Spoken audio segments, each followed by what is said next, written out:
Property Law Pas FM bersama Erwin Kalau dari Erwin Kalau & Co. Property Lawyers. Mitra bisnis Pas FM dimanapun Anda berada, jumpa lagi dalam acara Property Law dengan saya Erwin Kalau dari Property Lawyer. Kali ini saya ingin membahas tentang perlindungan konsumen. Memang khususnya konsumen properti. Memang di Indonesia ini perlindungan konsumen itu sangat lemah, bahkan nyaris tidak ada. Ada beberapa aturan-aturan tapi itu semua tidak executable. Sehingga memang posisi konsumen di Indonesia itu sangat lemah. Terutama akhir-akhir ini dengan banyaknya para pengembang yang digugat pilot. Kenapa? Kalau terjadi gugatan pilot dan ternyata pilot, konsumenlah yang paling pertama dirugikan. Kenapa? Karena status dia adalah kreditur konkuren.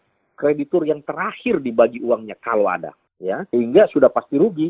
Kalau toh pun kembali pasti biasanya tidak utuh, ya, karena kalau dilelang itu barang, itu kan dilelang barang bekas. Sedangkan waktu dia beli itu harga jadi di mana ada intangible value-nya termasuk di situ. Jadi dari segi hitung-hitungan di atas kertas saja pasti sudah rugi, ya, masih mending kalau ada yang kembali, kalau tidak. Nah, memang ini ada beberapa hal yang perlu memang saya sharingkan. Pertama, kenapa legal standing konsumen properti sangat lemah? Satu, karena posisi tawar yang tidak seimbang. Pada saat kita beli itu kan semua di drive oleh developer. Kedua, perjanjian-perjanjian yang sepihak. Tapi memang agak susah karena kita ini kan konsumen kita ini kan sudah tergiur dengan iming-iming, ya, iming-iming diskon lah, promosi, bla bla bla bla bla, sehingga dia tanda tangan. Dan memang kita tidak bisa salahkan developernya, itu kan suka sama suka, kecuali Anda dipaksa pada saat tanda tangan, gitu. Yang kedua adalah kenapa faktor lemahnya posisi konsumen itu karena regulasi kita masih parsial dan tidak komprehensif, ya. Yang kedua ini yang paling penting, penyelesaian sengketa yang lama dan mahal, ya. Kenapa lama dan mahal? Coba kalau properti itu harga RS yang 150 juta, ya, begitu ada masalah, dia mau kemana? Dia ke pengadilan, berapa lama dan berapa ongkos? Tidak worth it. Dia mau kemana? Lapor polisi. Ya toh, harga rumahnya, jangankan 150 juta, 200 juta, rumah 2 miliar aja bagi saya nggak worth it kalau masuk pengadilan, karena ongkosnya juga besar. Jadi, disinilah lemahnya.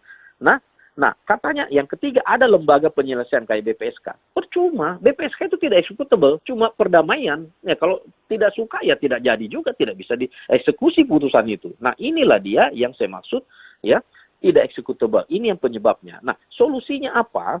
Ya, solusinya buat regulasi yang applicable dan komprehensif, ya. Dan yang paling penting, bikin peradilan khusus sengketa konsumen. Nah, kenapa tidak bisa peradilan khusus itu seperti peradilan pajak, peralihan tenaga kerja? Kan ada khusus, ya kan? Untuk peradilan ABK kapal itu ada, ya. Nah, berapa banyak itu peradilan pajak? Berapa banyak ABK di Indonesia dibanding konsumen? Artinya, konsumen ini adalah, ya, sudah cukup signifikan dari segi urgensi dan dari segi kuantitinya.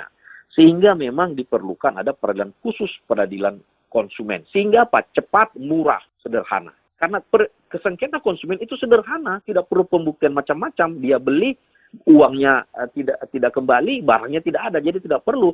Sehingga perlu adanya peradilan khusus untuk konsumen. Yang berikut harus adanya standarisasi PPJB yang adil, ya. Memang ada undang-undang konsumen melarang ketentuan standar, ya. Tapi kalau yang dibikin pemerintah, ya, di perjanjian sewa menyewa di Singapura, di Australia itu juga dibikin pemerintah, itu juga standar, jadi nggak masalah. Nah, kalau masalah yang berikut di sini adalah bahwa, ya, usul saya selain perlindungan konsumen, masalah kepailitan. Sekarang ini lagi dibuat undang-undang pilot itu direvisi.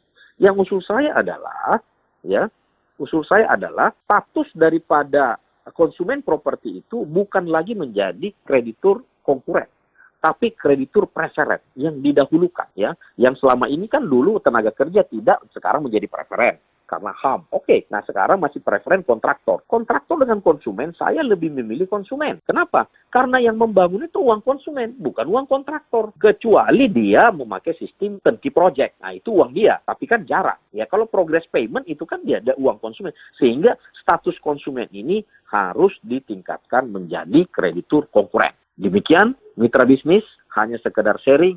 Semoga dapat bermanfaat. Terima kasih. Nantikan Property Law Pas FM berikutnya.